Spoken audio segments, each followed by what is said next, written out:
आदरणीय मेरे प्रिय दोस्तों और भक्तों, श्री शुकदेव जी के द्वारा राजा परीक्षित को क्या बोध हुआ, किस प्रकार का ज्ञान हुआ, दोस्तों यह वृत्तांत आपके समक्ष रख रहा हूँ। दोस्तों यह वृत्तांत लगभग 6-7 मिनट का होने वाला है। आपसे विनती है कि बने रहिए, इस वृत्तांत के अंत तक आपको स्वयं पता चलेगा कि श्री शुकदेव जी के द्वारा राजा परीक्षित को क्या दिव्य बोध प्राप्त हुआ। तो दोस्तों आइए बिना समय गवाए इस वृत्तांत को शुरू करते हैं। दोस्तों और भक्तों, भगवान श्री कृष्ण का अवतार द्वापर के अंत में हुआ था और कलयुग के वह शुरुआत का समय था और उसी समय कौरव तथा पांडवों में महाभारत का भीषण युद्ध भी हुआ। इस महायुद्ध में पांडवों की विजय हुई। युद्ध समाप्त होने पर महाराज युधिष्ठिर ने 3 अश्वमेध यज्ञ किए, किंतु उस पर भी उनके हृदय का शोक नहीं मिटा। और भगवान श्री कृष्ण भी जब अपने लोक को पधार गए तब तो उन्होंने भी परम वैराग्य युक्त होकर अभिमन्यु के पुत्र राजकुमार परीक्षित को अपना राज्य सौंप दिया और वे चारों भाइयों और द्रौपदी को लेकर महायात्रा के लिए विदा हो गए। एक बार राजा परीक्षित शिकार खेलने के लिए जंगल में अकेले जा पहुंचे। वे चलते चलते बहुत थक गए थे और प्यास से व्याकुल हो उठे थे। उन्होंने एक ऋषि की कुछ दूर पर बैठे हुए एक ऋषि को देखा और उनके पास जाकर जल पीने की प्रार्थना की, परंतु मुनि ध्यानमग्न थे, अतः उन्होंने कुछ नहीं सुना। राजा परीक्षित को यह देखकर क्रोध आ गया कि मैं तो राजा हूं और ये एक मुनि, एक साधु तपस्वी, एक सन्यासी मेरी बात को नहीं सुन रहा है। उन्होंने सोचा, इस मुनि ने मुझे बैठने के लिए तृण का भी आसन नहीं दिया और ना ही कुछ प्रिय वचन बोले। एक तो राजा गमी, भूख, प्यास आदि सभी से व्याकुल था, दूसरे उनके स्वर्ण मुकुट में कली का निवास था। इससे उनकी बुद्धि विवेक शून्य हो गई थी, भ्रष्ट हो गई थी। इसी समय उनकी दृष्टि एक मरे हुए सर्प पर पड़ी। कलि प्रभावित और क्रोध के वशीभूत राजा ने उस सर्प को अपने धनुष के अग्रभाग से उठा लिया और लौटकर उसे ध्यानमग्न ऋषि के गले में डाल दिया। ऋषि के गले में सर्प डालकर राजा तो चले गए, किंतु जब राजा के इस अपराध का पता ऋषि के प्रतापी पुत्र श्रीरंगी को मालूम हुआ तब उनके क्रोध की सीमा नहीं रही। उसने झट जल का आचमन करके राजा को शाप दे दिया कि मेरे पिता के गले में मरा हुआ सर्प डालने वाले और इस प्रकार लोक मर्दन का उल्लंघन करने वाले उस कुलागार परीक्षित को आज से 7वें दिन तक तक्षक सर्प डस लेगा। इतने में शमीक ऋषि की समाधि टूट गई और उनको इस सारी घटना का पता चल गया।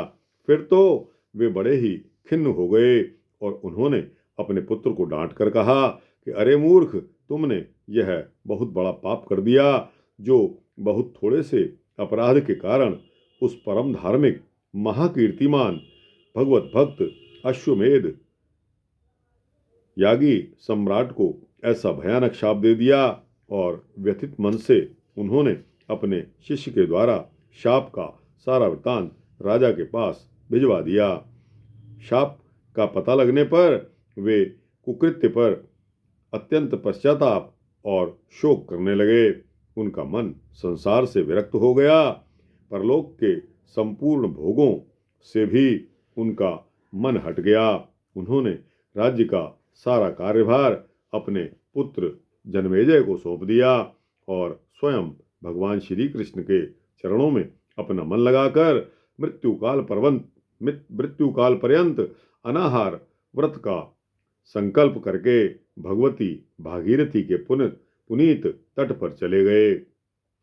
वह यहाँ यह हाल सुनकर वहां अनेक ब्रह्मर्षि, देवर्षि, राजर्षि और ऋषि मुनि एकत्रित हो गए तथा सभी ने राजा के साथ सहानुभूति दिखाई। राजा परीक्षित ने उन सभी का अभिनंदन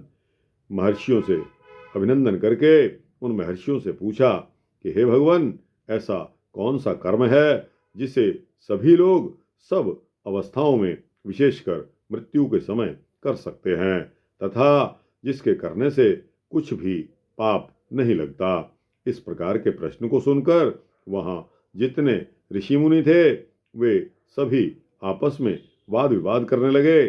कोई तप को श्रेष्ठ बताता था तो कोई योग और यज्ञ को सर्वश्रेष्ठ कर्म कहकर बताने लगे।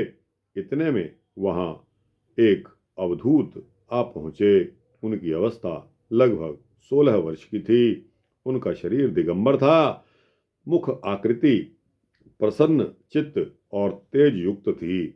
वे और कोई नहीं श्री शुकदेव जी थे। सभी महर्षियों ने राजा सहित उनका अभ्युत्थान, अर्चना आदि से स्वागत कर मरणासन्न पुरुष के लिए हितावह परम कृत्य के विषय में पूछा।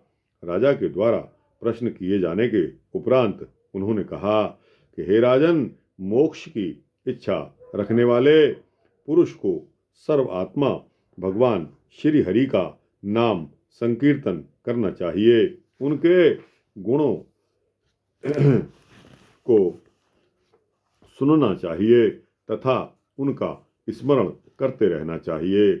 तस्माद् भारत सर्वात्मा भगवान हरिरीश्वर श्रीतव्यः कीर्तितव्यश्च स्वर्तव्यश्चेच्छता भयम्।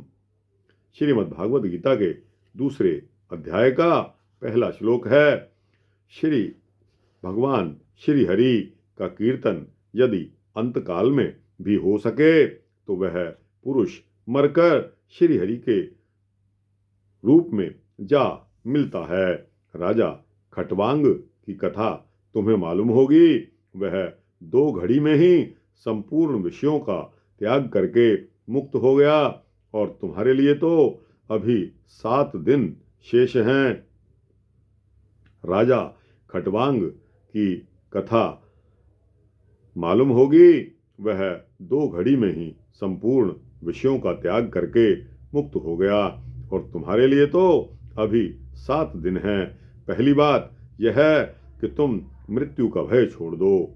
उसके बाद इस शरीर और शरीर के सभी संबंधी जैसे स्त्री, पुत्र आदि की ममता रूपी रस्सी को वैराग्य रूपी शस्त्र से छिन्न भिन्न कर दो और एकांत में बैठकर मन को भगवत स्वरूप में लगा दो। श्री भगवान सबके अंतःकरण में अंतर्यामी रूप से विराजमान है, क्योंकि श्रुति यही कहती है और अनुमान से भी इसी की पुष्टि होती है। जैसे कुल्हाड़ी आदि हथियार वृक्ष को काटने के साधन हैं, किंतु वे सभी हथियार किसी काटने वाले चेतन के बिना अपना कार्य नहीं कर सकते।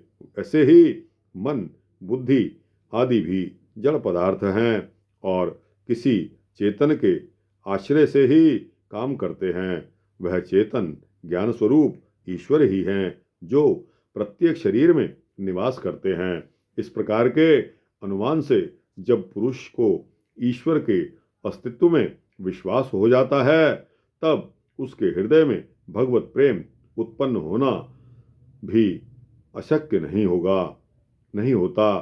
किंतु भगवान में प्रीति प्राप्त करने से भगवान में प्रीति प्राप्त करने से साधन में श्री हरि कथा के श्रवण से बढ़कर और कोई साधन नहीं है। श्री हरि कथा के श्रवण से ज्ञान की उत्पत्ति होती है और ज्ञान अग्नि से काम क्रोध आदि दुर्वृत्तियों का नाश हो जाता है। तदनंतर विषयों से वैराग्य होकर चित्त प्रसन्न हो जाता है तथा मोक्ष की प्राप्ति कराने वाला भक्ति योग प्राप्त हो जाता है। इस सुमधुर संभाषण को सुनकर राजा परीक्षित ने श्री शुकदेव से श्री हरि कथा अमृत का पान कराने के लिए प्रार्थना की। श्री शुकदेव जी ने एक सप्ताह में उनको श्रीमद् भागवत की कथा सुना दी और उससे राजा को बड़ी सांत्वना मिली। परम हंस संहिता श्रीमद् भागवत में ज्ञान, वैराग्य और भक्ति की जो त्रिभुवन पावनी त्रिवेणी का स्रोत बह रहा है वह सर्वथा अनिर्वचनीय है। इस कथा से हमें यह बोध प्राप्त होता है कि जीवन में श्री हरि कथा सर्वोपरि है।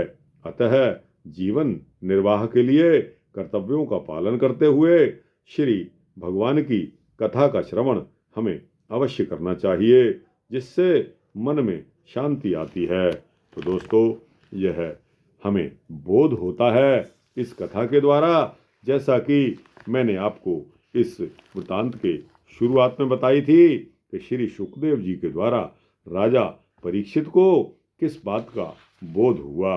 तो दोस्तों, यह वृतांत यहाँ समाप्त होता है। आपको कैसा लगा? अच्छा लगा हो तो इसको लाइक और शेयर करते हुए अपने दोस्तों, भक्तों, मित्रों, जिज्ञासुओं तक पहुँचा देना। और दोस्तों, कमेंट सेक्शन में अपने कमेंट्स अवश्य देना। और दोस्तों, इस चैनल को सब्सक्राइब कर देंगे तो आपको इसी तरह के सूक्ष्म भक्ति वृतांत समय से मिलते रहेंगे। जय श्री सीतारामचंद्र भगवान की जय। जय श्री हरि विष्णु।